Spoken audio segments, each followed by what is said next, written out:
Hello, everyone. Welcome to this episode of Shirley Talk. I'm Mike Mulrooney, and before we get started, if you are looking to buy or sell your home, please get a hold of Miss Tara Harris. She's been a quarterly sponsor of our raffles in Shirley's Way for quite some time, and she does an amazing job. So all realtors right now are, I don't want to say physically fighting, but they're fighting over listings because the housing market is very, very hot right now. The latest statistic I saw was, I think there were 600 homes in the area for sale, which is high, very, very, very, very low if you know anything about the real estate market. So, but get a hold of Tara. She'd love to help you out, help you find your home of your dreams or sell your home and let you move on. So anyway, today we have a guest, Miss Lisa House. How are you doing? I'm doing great. How are you? Good. Thanks for coming on.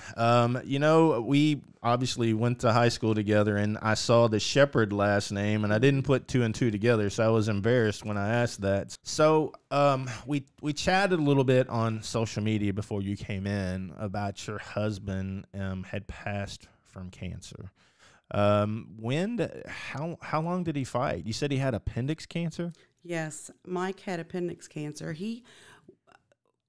Cancer is so, you think you can have a blood test and you'll find out, or you can have some type of x-ray and you'll find out. You should in today's world, but that's, yeah. So, yeah, that would be great, but that's not how it works. Yeah. Mike actually had a kidney stones, and he'd been prone to those his entire life. So we went to his urologist. They scheduled an appointment to have him, they blast him in surgery, and they do a CT scan beforehand and then one afterward, just to make sure that they got everything. So when Mike was in recovery, his surgeon came in to me, his urologist, and said, I wanted to let you know that I found something that's kind of concerning. And at the time, I had no idea what Didn't expect that. Nothing. Yeah, it was out of the blue. He said, he's got fluid in his abdomen. It's called ascites. And I didn't know what that meant. I never heard of that. Yeah, ascites, it's fluid in your abdomen. And he said it's usually caused by liver disease or cancer. And I thought, well, Mike's not a big drinker. He wouldn't have liver disease. And so he sent us to an internist. This was in November. It took until January when he had to finally have an exploratory surgery that they found the cancer. They opened him up, and he was stage 4, and it had spread everywhere. So there's no telling how long he'd had it before they found it, but he fought for 17 months. We went through chemo. He went through a huge surgery that August of 2015 where they literally took out, part of his stomach, part of his colon. They tried to clean all that, the tumors up. They did a chemo wash, a hot chemo wash. It's a very involved surgery. It was about 7 hours, and did another scan after the fact. And this was after quite a bit of chemo as well. And it just didn't, get everything. So we knew kind of where we were. The cancer wasn't growing, but it wasn't completely leaving either with all that. So he did have kidney stones, or he had kidney stone symptoms, and when they went in to think what they were fixing kidney stones turned out to be cancer? No, he had kidney stones. Okay. Yeah, and that's when, all they could see was the fluid from the CT scan. But it started in the appendix, an organ that they take out every day that probably could have saved his life 10 years ago. Yeah, absolutely. Was he having like stomach pains and stuff, I guess? No, the only thing that was bothering him right before the kidney stones were he was having trouble, like when he would eat and swallow food, he felt like it was still way up here, Really? Yeah, and that's the only complaint that he had. And it turns out that did have something to do with it because the cancer had affected, his stomach. So, Well, you hear things like that, and not to be the person, a hypochondriac. I'm sitting here thinking how often I have that kind of pain, and hear stories like that, and it really freaks you out. Yeah, I go through the same thing.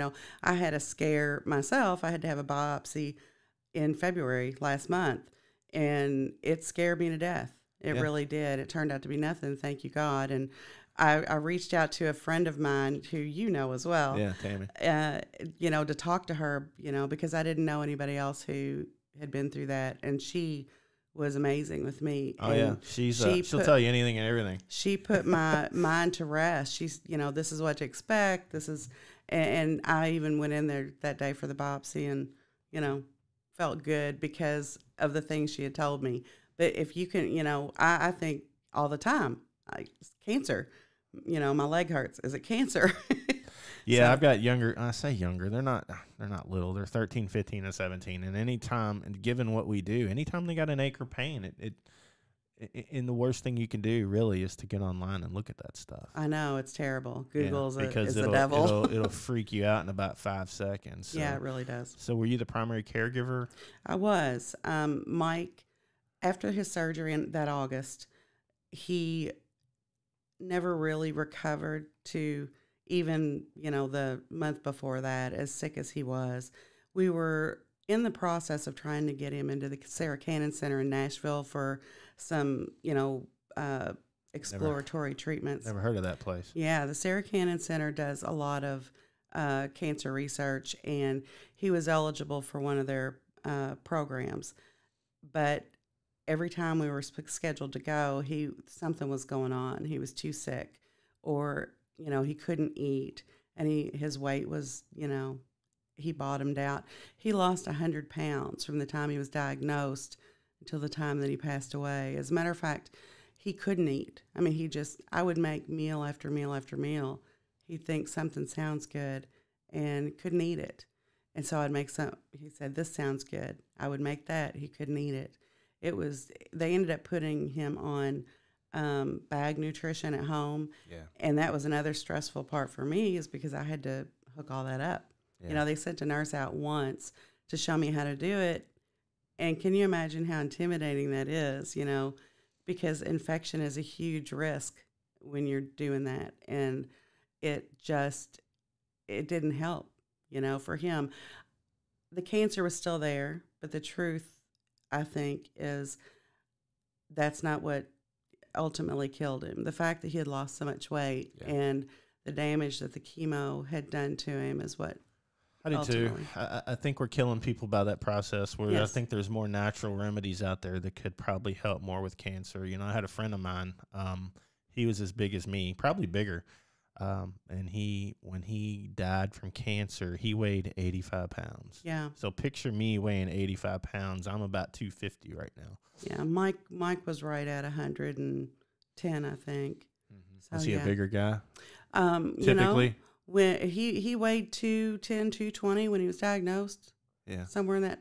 And he played golf every weekend. He was very active. Yeah. He loved playing golf. He still worked full time. He did floors in his buildings. And, at the time we also had our carpet cleaning truck where we cleaned all of our commercial locations. He wouldn't let employees do that. He did that himself. Yeah. So he was very active, and, he was just a big guy, and it just, decimated him. So all this happened while you had your original T-shirt business? Yes, and then right after he passed, or did you open the new place before that? No, I opened the new place after he passed away. Okay. That was just a break for me. Being a caregiver it takes so much out of you. It does. Literally every day. I had to pay someone to go work my business so that I could be with him every day, because we were at the hospital all the time. He was getting fluid taken off his lungs, and it was constant. Well, you're a very kind-hearted, sweet person, but being a caregiver is a different thing. I mean, not everybody's designed to be a caregiver. We were the caregivers to my mom, and it was horrible. Yeah. Because I'm not designed that way. Plus, you're sitting there watching somebody you love. The life is being sucked out of them, and there's nothing you can do about it. It's the worst thing. That is the hardest part of it. I can remember I was exhausted. Uh-huh. I was mentally and physically exhausted. Stress does strange things to your body that you never dream. And, I was losing my hair, and I had gained a lot of weight, and I was just, there were so many physical things happening as well as mentally to me, but I wouldn't have minded help. Yeah. I could not have given it up entirely, though. Yeah.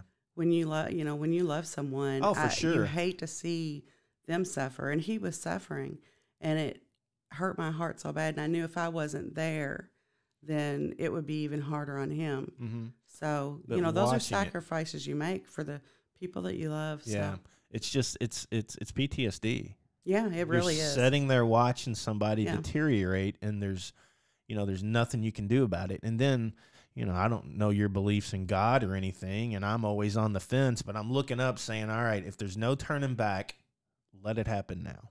Mm-hmm. Because the pain that they're in is just so hard to watch. Yeah, I can't remember actually asking for that for Mike. I was a holdout. I was, crying and begging God, please don't take him. Mm-hmm. But at the same time, I knew he was miserable and he was ready to go. Yep. And I did, he passed away, overnight in his sleep right next to me. Yeah. And he wanted to stay at home, so he stayed at home. That's Yeah. how we had it. He meant the world to me, and I would have done anything to make that go away. Yeah. But probably the lesson that I learned out of that is no matter what you do, your family, loving your family, taking care of the people you love is the most important thing that there is. Yeah. I wouldn't have had it any other way. I miss him. Yeah. But at the same time, I wouldn't change the life that I have right now. Yeah. And I don't know how to describe that.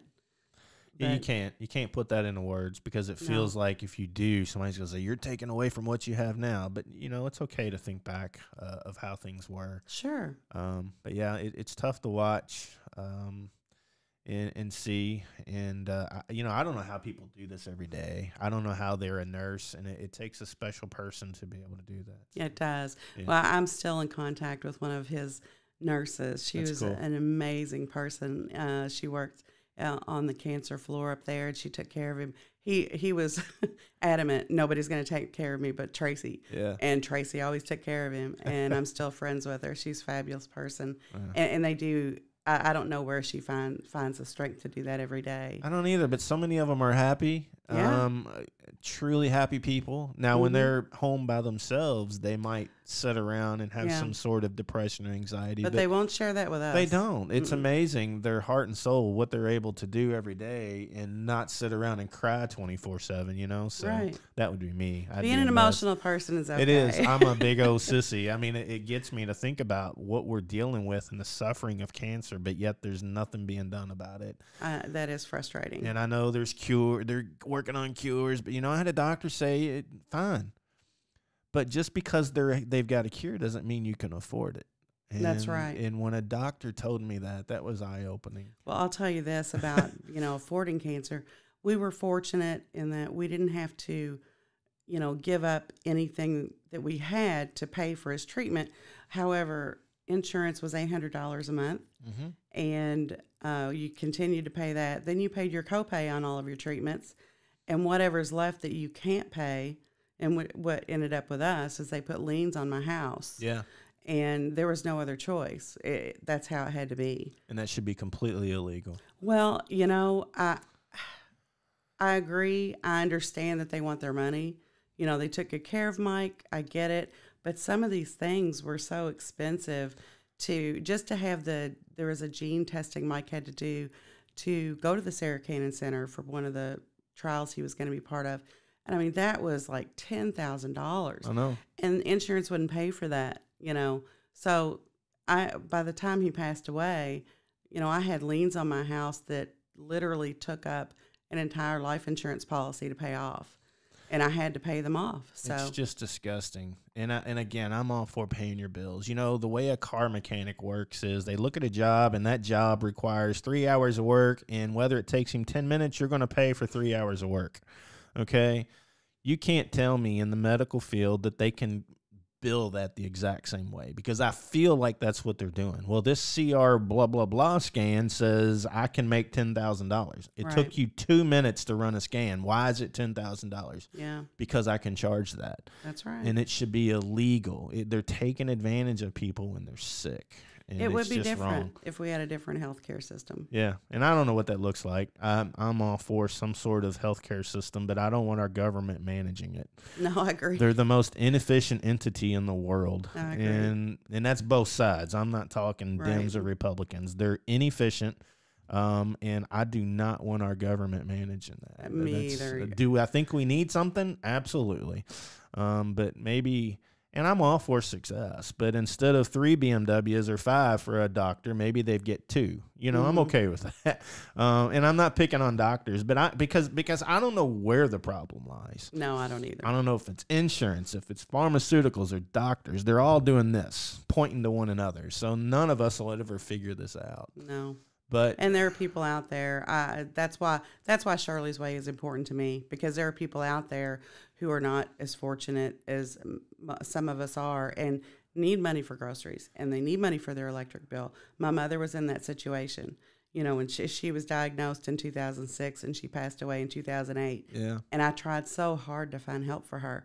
And back then there wasn't any. No. Everybody I called, they had nothing for her. So I ended up having to, shoulder that. And I did do the best I you could. can. Yeah. But, not everybody has somebody that could do that. The problem is now we got, last Friday, Mary said she got 19 emails of people needing help. Right. And it's to the point where we can't provide really good help these days because we have so many. Yeah. So instead of taking 5 people and paying their mortgage for 1 or 2 months, we've got 18 people where we're giving $300 food cards to help them get some food. If only the fundraising expanded with the need, right? Absolutely. Yeah. And again, I'm all for the cure, but when you're raising millions and millions for the cure of something that nobody can afford, maybe we need to rethink that and take some of that money and help them live while they're battling, versus finding a cure that nobody will ever be able to afford. I agree with that 100%.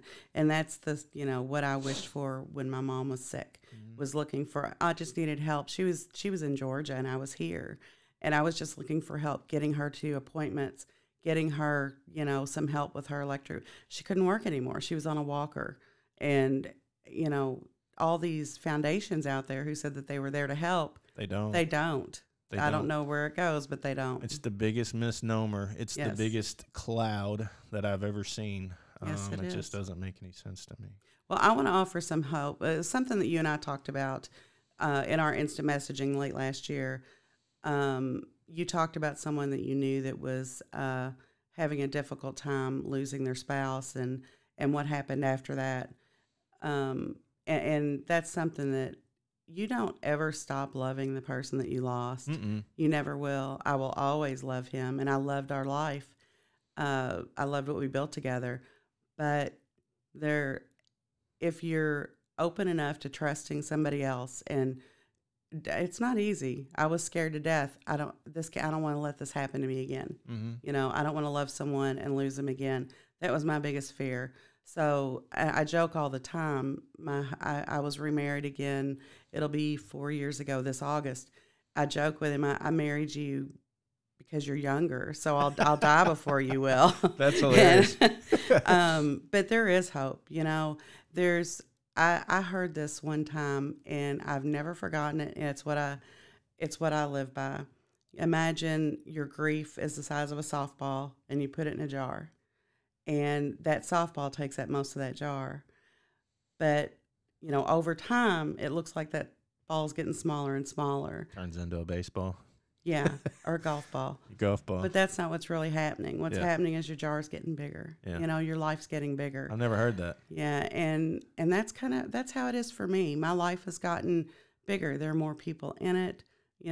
Things happen, good things happen. I have a grandchild now, and my daughter is married to a wonderful person, and my business.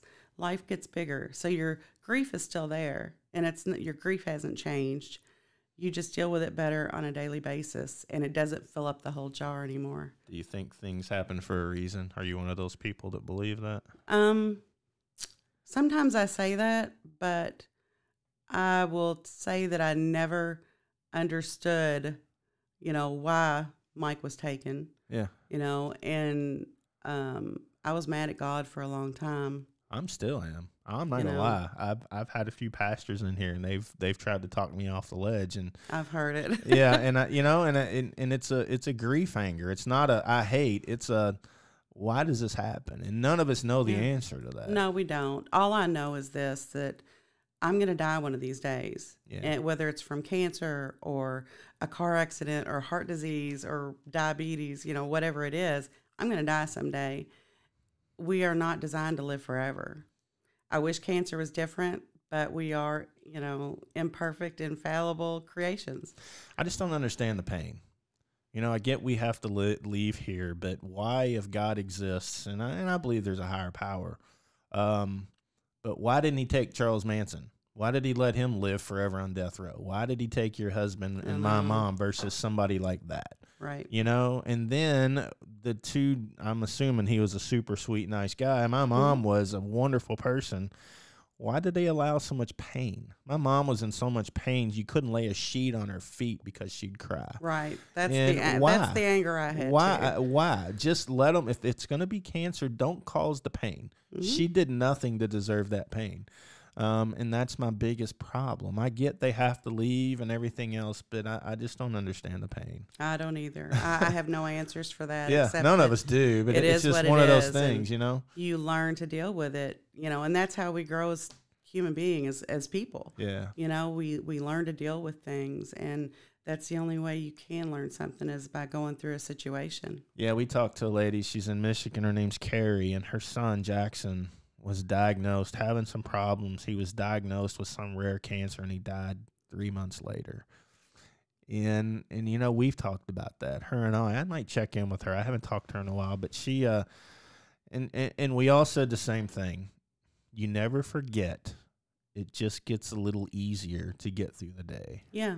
Yeah. But some people can't do that. Some people really go off the deep end and Sure. make bad choices because they don't know how to handle the grief. Yeah, and that's really where, in situations like that, you might need some counseling. Somebody to talk to. I don't know how she gets through the day. I don't either. Losing a child, And then something be so I could never fast.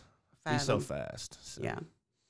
Well, anyway, yeah, it's an interesting journey, and then your business is taking off well. Yes, it has. Yeah, so Grace on Main. It's another thing that fills up that jar. Absolutely. So. You were talking before we started the show just a minute ago, how you started. You started doing T-shirts and things like that? Is that what you had done? I did. I started my own business in my basement. Okay. I decided I wanted to do something new, so I learned how to do a few different techniques, mostly decorative items like rhinestones and glitter vinyls and things like that. I didn't screen print. I would sub that out.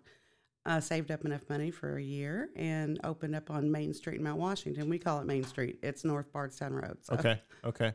Yeah, I'm pretty familiar. Not real familiar with that area. I don't get out of the hood very much, but but yeah. So when you started out doing that, but is that still part of the business that you do? No, it's not. After Mike passed away, I decided that I wanted to go in a different direction. There was a lot of stress and a lot of deadlines, and I just wanted something different. So I did that on Main Street until 2017. I basically liquidated everything I had for the shirt shop and sold all my equipment. I decided that I wanted to open a boutique and live a much less stressful life, which I am. Yeah. I'm grateful. But the only thing that I still do, I did buy some equipment back. Okay. I think once you get that in your system, you just can't stop. To do what? What type of equipment? I sublimate different types of designs for the holidays. I don't know what that means. Well, instead of a screen printed shirt like what you're wearing, a sublimation works on a full polyester material or mostly polyester, and it's an ink based where you heat press the ink on, and it's literally dyes the fabric. So that's very popular right now. You've seen a lot of these sports teams go to these really creative throwback uniforms and stuff like that. Is that sublimation where it kind of really, it's not really a design. I don't know what it is, but it's unique. It's very cool. But a lot of the stuff that you see, the college level, the Kentucky. I mean, some of it's vinyl, some of it's very because they have to launder those and everything. But some of it is sublimation. A lot of the uniforms for younger kids is sublimated. Yeah, I've heard people say that when you said it, and I really didn't know what that was. I love it. Have you seen my Cancer Sucks sport coat? Yes, I have. Yeah.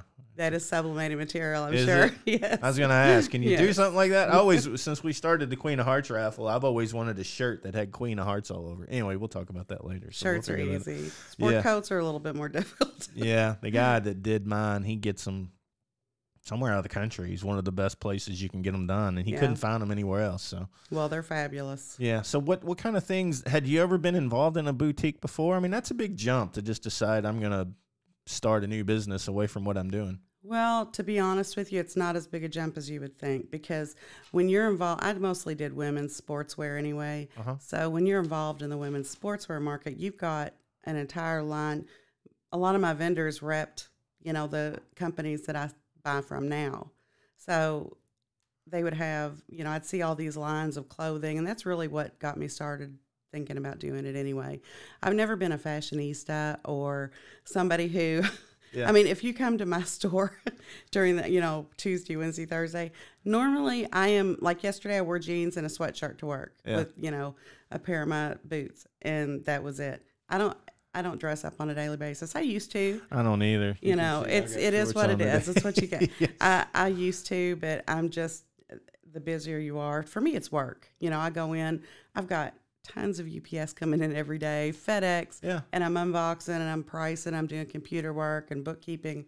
So you do it all. Oh, absolutely, yeah. Do you have staff?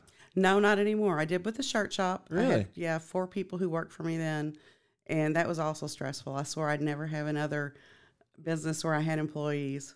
So yeah, it's managing people is an experience. It is. And if you get the wrong people, it's a bad experience. Yes, it is. And today it's even harder to hire people. Yeah. I wouldn't be able to afford to pay them what McDonald's up the street's paying right now. So yeah, they're getting difficult. $15, $18 an hour, and I'm all for people making more money. Absolutely. But that's really kind of hurt smaller organizations like ourselves that have people that, you're just looking to.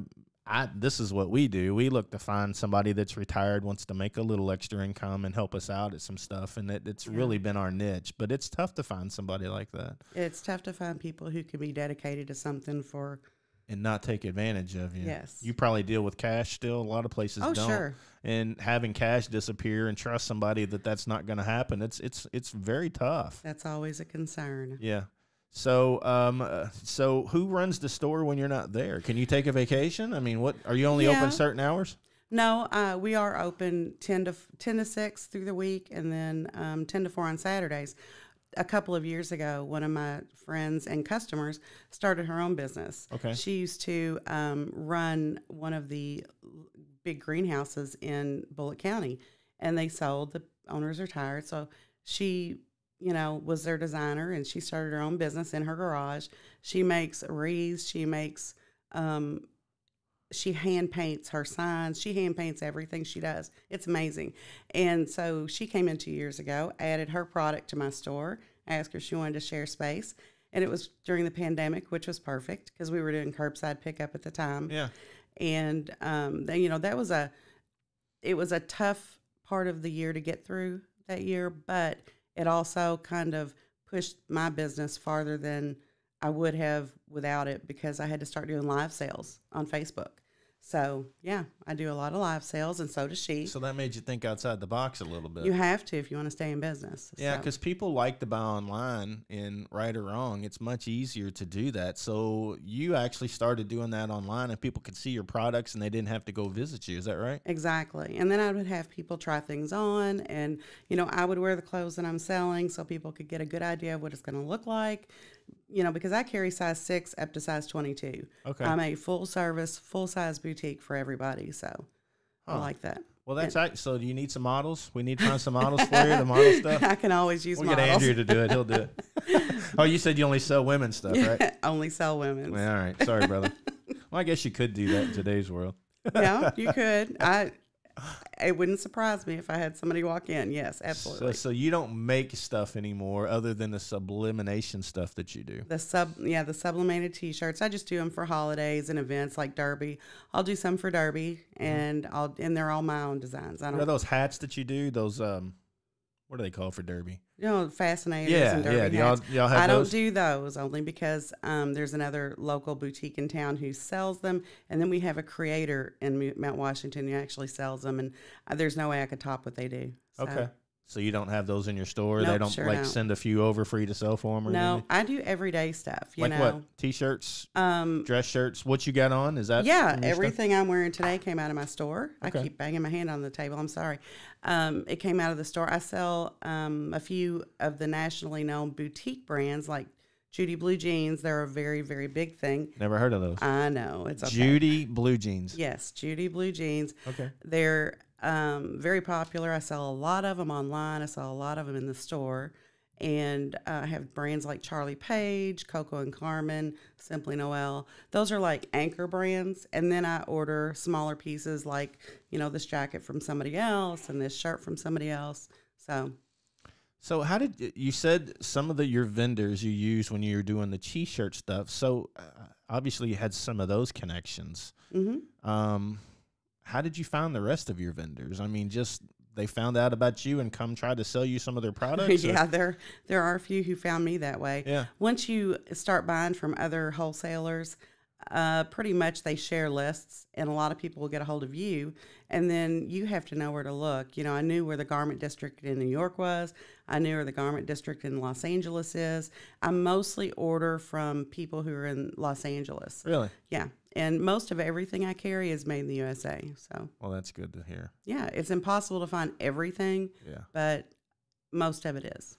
Yeah, I thought about talking to our shirt person and see if maybe we could start buying our products that are only made in USA. That's difficult for T-shirts. It is. Yes. It really is. He had one once, and I think he probably still does. So I might check on that. I thought about that a while back, but it's interesting you bring that up, especially in today's world. Yeah, and I'm not opposed. Everybody has to make a living somewhere.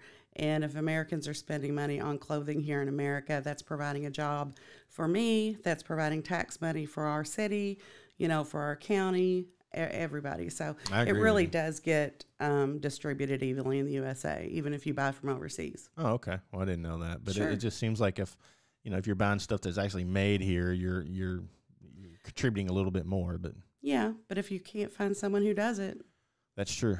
yeah. I totally agree. So, a woman entrepreneur. Yes.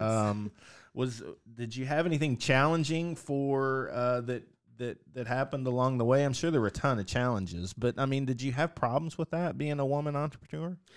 No, and I will tell you why. Because You're pretty strong and you're pretty firm, so I would imagine nobody gave you crap. Well, I learned that's a learned behavior. Yeah. I was never that way until Mike and I married, back in 2005, and he owned a commercial cleaning service, which it was kind of medium sized at the time, and he had 25 employees.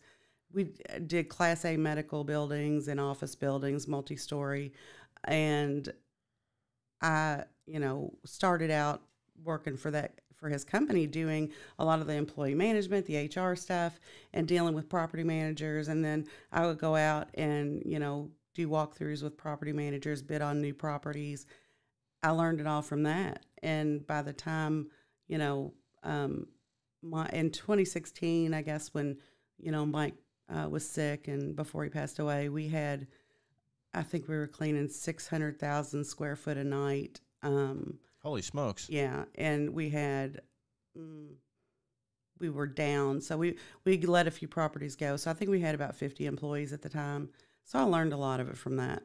Yeah, so I guess that part of the business doesn't exist anymore since you passed. No, that's okay though. That was a lot of stress too. I bet that was stressful. No employees for me. That was my thing. So yeah, managing people's tough because you just never know. Everybody's gonna have a bad day. Everybody's gonna have a good day. But as a boss or a manager, founder, business owner, you have to kind of root through all that. And in that business, when you don't have someone to do the job, you have to go do it yourself. Yeah. No matter what time of day it is. Yeah. So. Well, that's the way it is with your boutique, though, right? Except for the lady that's got some stuff in there now. Y'all kind of partners, I guess you would say? Yeah, no? Barbie will work like today. She came into work so I could be here with you, and she'll work every other Saturday. I get every other Saturday off. Well, that's nice. It's fabulous. Yeah. And she has as much vested interest as I do because she runs her business out of that. So and we're friends and we get along great. Yeah. So. I've been down that way a little bit. I guess, the square, is it pretty big? Is it a large shopping district down there where you get a lot of foot traffic, or are you still doing a lot of online stuff? I still do a lot of online stuff. I'm still doing live sales on Facebook.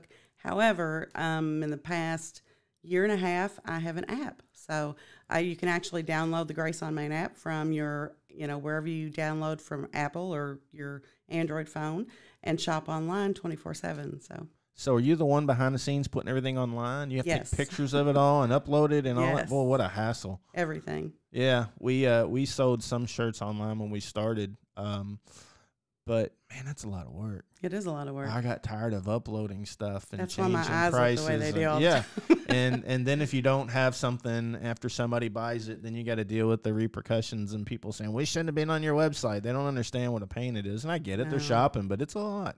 Yes, it is a lot. But the app that I have is really user-friendly. I go through a company that specializes in, they were the pioneer in Facebook Live sales, and they pioneered, the shopping apps. So they make it pretty user-friendly. It is time-consuming because I have to keep 2 separate inventories, one for online, one for in the store. It's, it's not a seamless thing. So I have 2 separate inventories to deal with, and in the store you just merchandise everything and make it look beautiful, which Barbie's a genius at too, because she integrates all of her beautiful stuff in with my clothing and bags.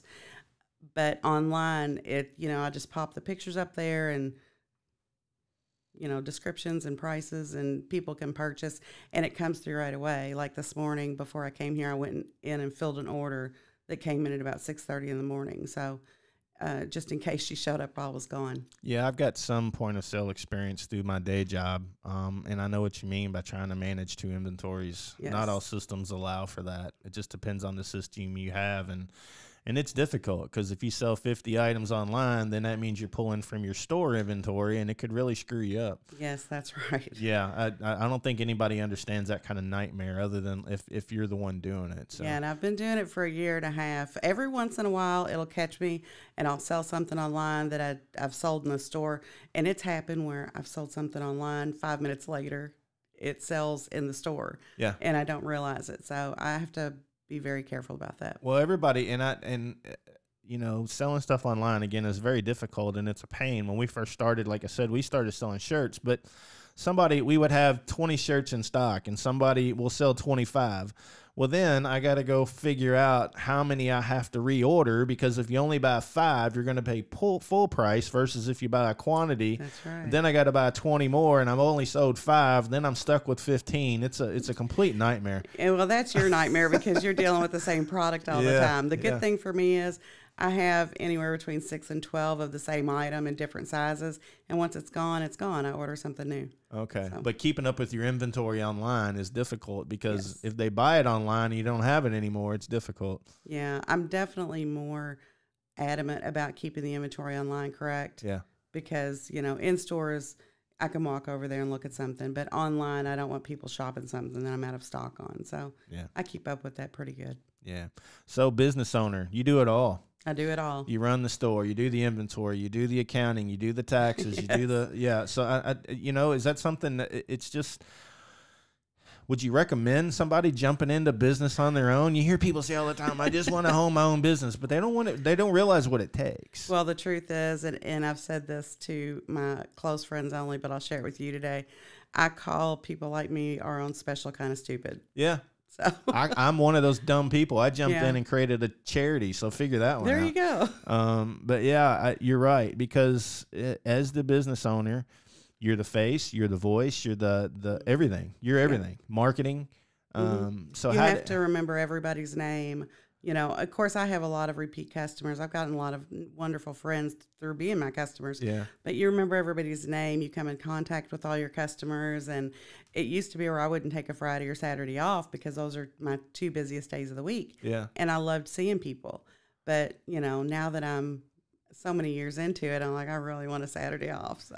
Well, you get to the point, like you said, where you see people come in and you're like, man, I'd love to talk to them, but I got 30 things to do. And if I stand here, I'm going to talk for 20 minutes and I'm never going to get anything done. That's exactly right. Yeah. But then they'll follow me around to the back where my work area is Wait and just talk through the door. Yeah. So Yeah. it's okay. Yeah. I often sometimes, and I'm not, I get more people know who we are because of the online stuff, but sometimes I go to restaurants far away just so I don't run into somebody, just so I can sit down and kind of have lunch or something. Well, I'm not famous like you. I'm not that at all. But my point is, so many people see us online now that they think that. But so, you doing the thing you did online, that's a whole different set of skills. To model something and talk about it on the fly. So what do you have? Like a few racks of things that you do online, and all right, today we've got this. So, not everybody can be the Vanna White and talk about those things. I'm certainly not Vanna White, but I do have people who will tune in and follow me and shop. But what I do is decide that day, okay, this is what I'm going to show. And it's mostly a lot of new stuff that's mixed in with some of the pieces that I've had in the store for a couple of weeks. And I'll pair outfits up and I'll show them to people. Barbie, my friend, she stays and helps me. She'll hand me clothing, and because the way it works, it automatically pops up on your phone. People don't have to say sold, type so all the the stuff. app allows it to pop up on your phone. Yeah, that's pretty cool. Yeah, it does. It shows what I'm showing. At the top, it'll say this is what size, the sizes I have it in, the color, and it even shows a picture of what I'm showing at the same time they're watching video of me doing it. Yeah. So it's fairly easy. I just decide what I'm going to show, and I'll try some things on. Sometimes I'll run off camera if somebody wants to see what I want to see what that looks like on. So I'll run off camera and change clothes, and then Barbie will go and show the next item while I'm doing that. It's crazy, but it's a lot of fun. Do you have specific times that you do that so people can listen for it or watch for it? Yes, I do it every other Wednesday, which this is my Wednesday off. So next Wednesday night, the time's changing because, we've got more daylight. We were doing them at 7. Now we're doing them at 8 o'clock at night. So next Wednesday night at 8 o'clock. So your hours aren't 9 to 5 being a business owner? Oh, no. Are yours? No.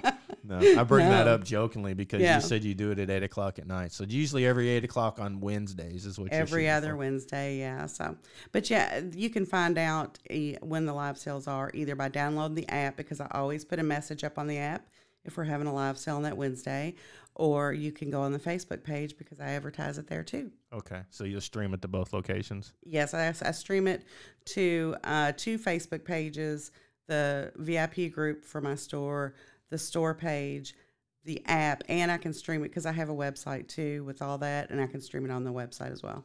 Do you ever go to, I don't even know what they're called. I'm thinking festivals or stuff they have at the fairgrounds where vendors set up and sell things. Do you ever do that? No, I don't. I never did that. That's a hassle. I was just asking. The only time I've ever done that is for our Chamber of Commerce in Bullitt County, and boy, it's a lot of work. It is. You literally move most of your store to a location to set up for a day or half a day, and it's just to benefit, where you're going, really. If it's a charity event or you're, making a donation, it's a lot of work. So no, I don't do that kind of thing anymore. I am right exactly where I am, and I'm not going anywhere. Yeah, where I work in the day job, they used to have this big, huge festival out in Bardstown, and they hated it because, like you said, it was more just because they wanted everybody's presence there, and it didn't really benefit them at all. I mean, they were losing money being there. Money, yeah, it really did. So, and in our business, we're talking small mom and pop shops these days. You've got to save every dime you can save, and it's eliminating events like that help. Yeah, absolutely. Well, thanks for coming on. Thanks for being a very nice monthly donor and sponsor. I am absolutely honored to do it. I believe in Shirley's way. Well, thank you. Yeah, we're trying. And that's what we were talking about at the beginning. More and more people are signing up to be monthly donors, and businesses are helping out, and that's been huge for us. So. That's good to know. That's what I want to help promote. We'll slip you some Shirley's Way shirts down there you can sell out of the store. Absolutely. Send them on down. We'll sell them. Well, thanks for coming in, Lisa, today. Your website, you got Grace on Main? Is that what it is? Yes. Well, it's actually commentsold.graceonmain.com, but the best way to do is just go to the app, Grace on Main, on your phone, download it, and shop there, or hit us on the Facebook page. It's Grace on Main Boutique. Having any Easter sales? Well, I had to think of what holiday was coming up. I've always Easter's got a next. sale How about rack. Valentine's? Do you have a lot of men coming in shopping for their wives? Or Yes, I saw a lot of gift cards at Valentine's Day. Okay, you and do Christmas. gift cards. Oh, yeah. Okay. Mhm. Well, all right. Thanks for coming in today. Grace on Main, the Grace on Main app. I'm going to download it here in just a few minutes.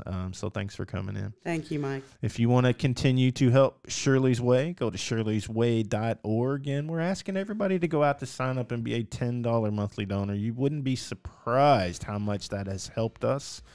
We do games and raffles, gaming, and really looking at expanding gaming. But our raffles have been great to us. So go out to shirleysway.org. You can check out our raffles from that page and become a monthly donor. Thanks so much, and we'll see you next time.